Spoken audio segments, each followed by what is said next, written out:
On dit, la femme n'a pas autorité sur son corps, c'est son mari. Et le mari n'a pas autorité sur son corps, c'est la femme. Paul a posé un sérieux problème où les gens ne comprennent pas bien Paul. Oui, les maris, si, ce verset. Oui, j'ai le droit sur ton corps. La Bible a dit ça. Oui, on cite la Bible. Lorsque nous voulons justifier nos besoins, nos appétits, nos désirs, nos plaisirs, nos goûts, nos sensualités, nos sensualismes. Mais quand il s'agit du salut, on ferme là. Autrement dit, j'ai le droit de citer sur le corps de ma femme, et vice-versa. Je deviens le patron, le bénéficiaire, le gestionnaire du corps de ma partenaire. Mais ça pose quel problème? Mais ça ne veut pas dire que ma partenaire ou mon partenaire est un esclave sexuel, est un instrument sexuel, une machine sexuelle qu'on abuse, use et abuse, qu'on utilise comme un objet, un instrument sexuel. Mais c'est ce qui se passe dans beaucoup de foyers. Et c'est comme ça on n'a pas compris que le sexe a tué l'amour. Il y a une différence, même si les deux sont interreliés. Oui, ça dépend de quand et de comment on a commencé. Mais on peut faire le sexe sans avoir l'amour pour le partenaire. On peut avoir de l'amour pour le ou la partenaire sans aller vers le sexe. C'est vraiment bien possible. On ne pense pas que le sexe ne veut pas dire l'amour. Oui, les femmes se plaignent. Oui, les étapes de l'amour, la phase préparatoire, la phase consommatoire, la phase exutoire. Oui, comment préparer le corps du ou de la partenaire, les câlins. Et ça ne savent pas dire ça. Tout ce qui nous intéresse, c'est le sexe. Oui, pénétrer, sortir. Et ça, on ne sait même pas si la femme a joui. Nous, c'est un dégazage hormonal. Oui, là, la vitesse précalculée de l'homme. La femme est là, te regarde. Tu as fini, mais je ne réponds pas. Voilà, il y a des problèmes dans nos foyers, il y a des problèmes dans nos maris. Personne ne dit ça. Personne ne dit ça. Mais Paul a dit, je n'ai pas d'autorité sur mon corps. Autrement dit, toutes les fois que ma femme me demande mon corps, c'est son corps. Toutes les fois que mon mari me demande mon corps, c'est son corps. Mais et ça ne veut pas dire qu'on doit abuser de moi. Je ne suis pas une esclave sexuelle. Je ne suis pas une victime sexuelle. Je ne suis pas une chair à sexe. Oui. On ne doit pas marcher sur moi pour une satisfaction hormonale. J'ai quand même mon identité, ma personnalité, le respect, le droit d'exercice personnel sur mon corps. Mais voilà ce qui se passe. Paul, si tu étais là, tu allais mettre tous les gens en prison. Mais voilà ce que nous disons tout le temps. Oui, donc ici aussi, selon nos éducations et le milieu d'évolution, il y a différentes pulsions sexuelles. Oui, la différence de pulsions sexuelles détermine aussi la fréquence sexuelle. Il y a des gens qui ont une pulsion sexuelle très très forte, je dirais accélérée, vitessisée. Oui, c'est des gens, parlons de la deuxième pulsion sexuelle, c'est une section sexuelle moyenne. Il y a des gens qui ont une pulsion sexuelle faible. Maintenant, ceux qui ont une pulsion sexuelle élevée, accélérée, vitessée, micro-ondulée, micro-ondularisée, c'est des gens qui ne peuvent pas passer, excusez-moi Dédé, écoutez bien, il y a des gens qui ne peuvent pas passer une journée sans rapport sexuel. Oui, j'ai le droit de citer sur le corps de ma femme. Et si tu ne me donnes pas ton corps, oui, ça voudra dire que tu m'envoies ailleurs. Regardez ça, c'est ce que nous disons à nos femmes. Elles sont obligées de nous accepter. Et dit non, fais ce que tu veux faire. Je ne participe pas, je ne suis pas présent, je ne le sens pas. Je suis obligé de penser à l'ex, énième ex, c'est ça?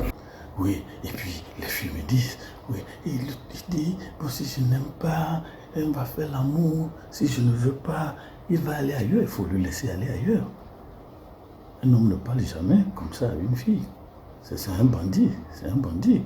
Même si tu acceptais, il irait ailleurs. Donc voilà comment la sexualité a défiguré l'amour.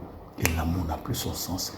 Comme l'amour n'a plus son sens, l'amour aussi, le sexe aussi n'a plus son sens. C'est devenu de l'amusement. N'est-ce pas?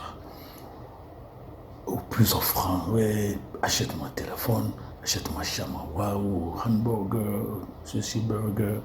Et puis, c'est le passe-passe. Oui, c'est un troc émotionnel. le sexe. Les deux ingrédients essentiels pour l'assouvissement, satiété du plus beau jus de fruits que Dieu a donné à la planète. Mais qu'est-ce qu'on en fait? Tu connais la réponse et tu connais les conséquences. Mais qu'est-ce que nous disons? La pulsion sexuelle forte. Il y a des gens qui ne peuvent pas passer une journée sans rapport sexuel. Oui, des gens qui ne peuvent pas passer une journée sans plusieurs rapports sexuels. Je veux que c'est... Mais est-ce qu'on n'est pas un malade psychologique? Est-ce qu'on n'est pas un accro? Mais ça, c'est une névrose sexuelle. Oui, mais c'est des choses qui se passent. On ne le dit à personne. Et c'est pourquoi on dit, lorsque vous allez vous engager dans le mariage, il y a ce que nous appelons l'engagement de l'intelligence. Est-ce qu'on le connaît?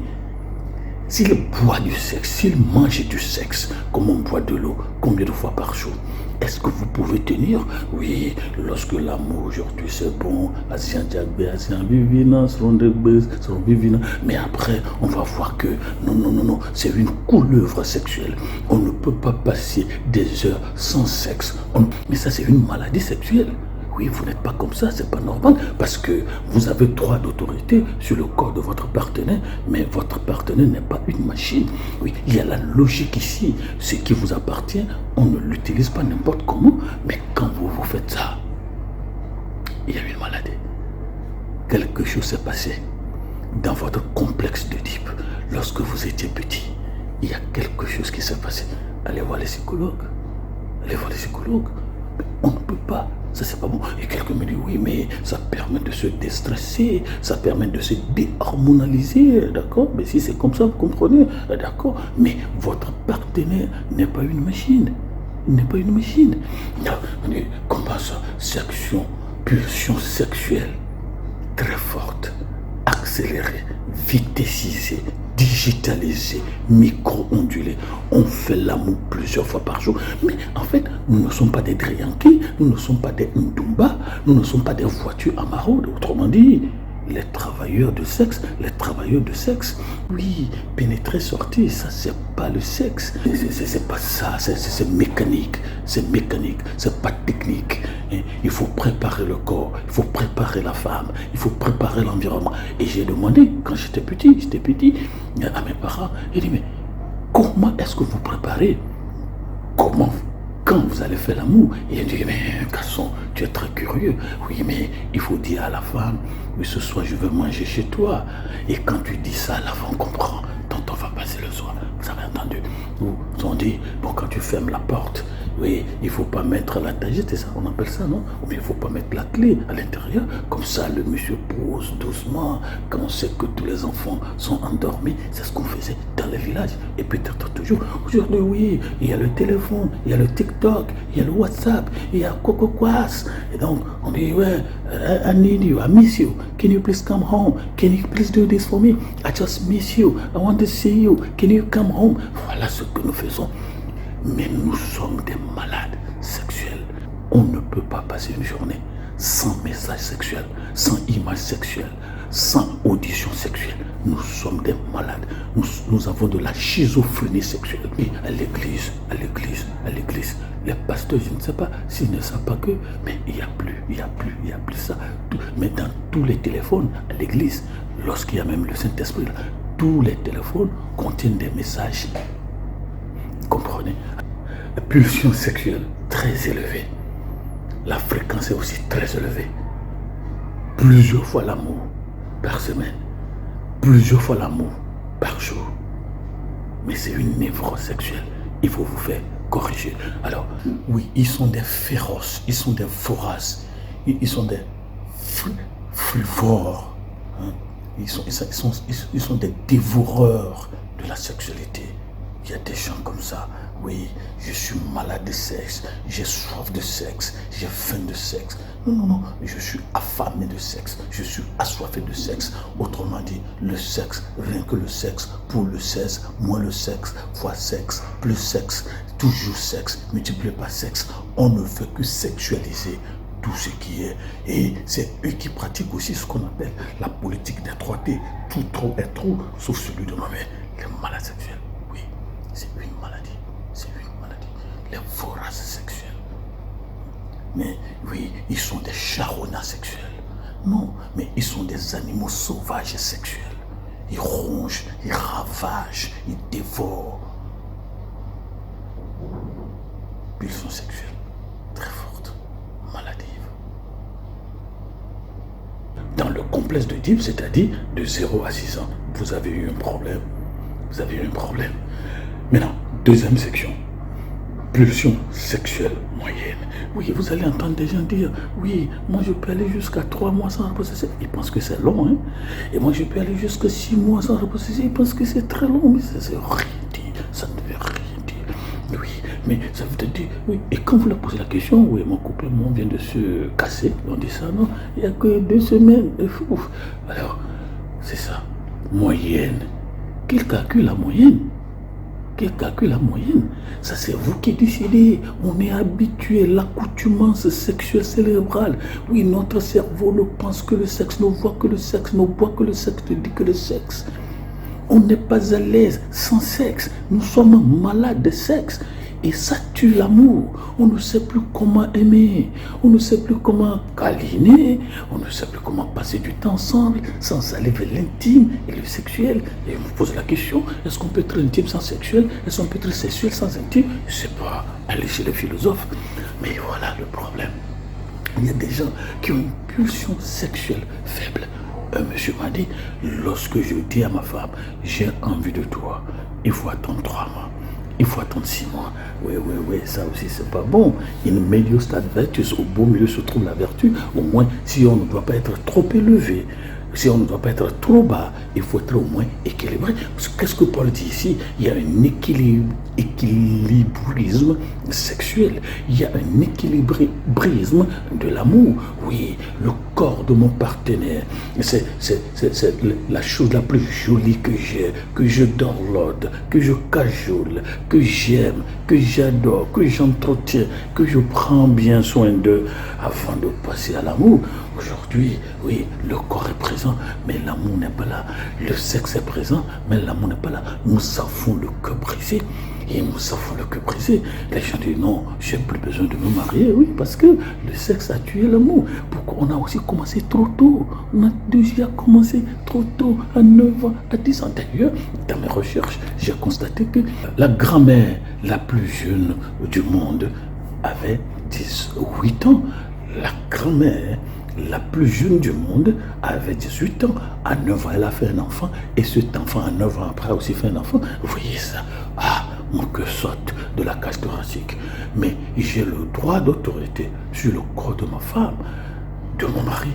Ne veut pas dire qu'il est devenu une sexe-commande, une télécommande sexuelle. J'appuie le bouton, je veux de l'amour, on doit me donner de l'amour. J'appuie le bouton, ma micro-onde corporelle doit me sécréter l'hormonal. Oui, la fertilisation ovulaire, tout ça, ça coule à la seconde, ça coule à la séquence, ça coule à la fréquence. On ne sait plus ce qu'on est devenu. Mais Paul, qu'est-ce qu'on doit faire? Est-ce qu'on peut revoir l'éducation? Mais les foyers sont malades.